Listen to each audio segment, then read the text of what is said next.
Imagine a world with no music, no poetry or ballads, and no plays. Oh, and there's no art of any kind, no paintings or statues or sculptures.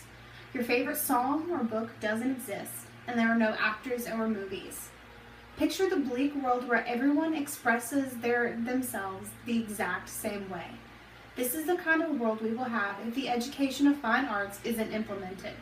Why is the education of fine arts such as theater, writing, music, and art important? Skills and practices associated with fine arts spill into other aspects of life. Therefore, the fine arts are just as important as subjects such as math, science, and history. Martin Luther said, "Whoever has skill in music is of good temperament and fitted for all things." We must teach music in schools. The education of arts must be continued in order to promote well-rounded, logical individuals. Subjects such as math, science, and history have been taught in schools for centuries because the knowledge they present is viewed as necessary for life.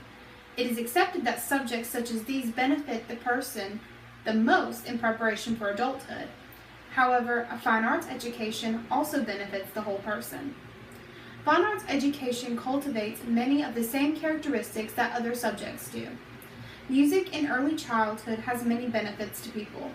Dr. Kyle Pruitt, a clinical professor of child psychiatry at Yale University of Medicine and a practicing musician, states that the parts of the brain dealing with language and music are closely associated. The development of language tends to enhance the parts of the brain that help process music and vice versa.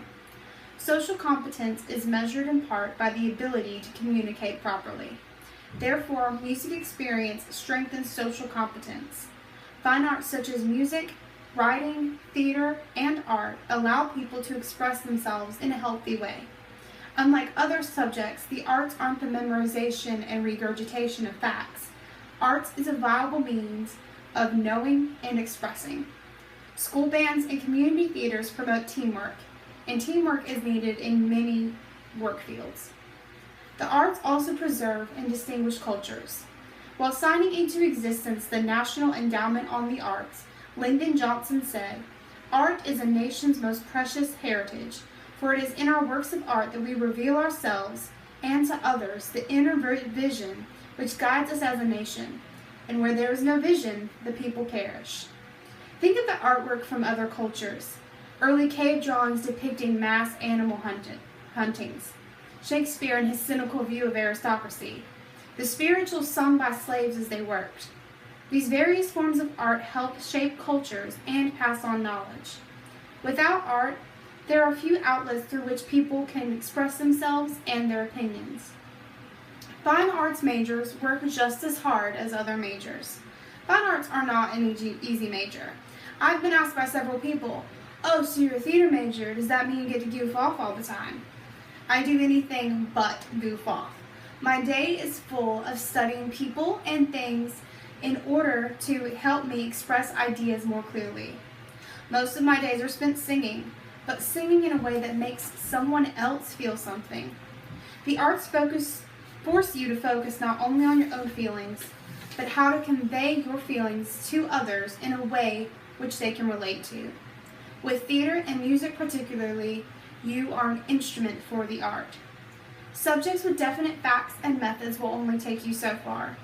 Albert Einstein said logic will get you from A to B. Imagination will take you everywhere. The education of the whole person comes from a balance between subjects such as math, science, and history, and subjects associated with the fine arts.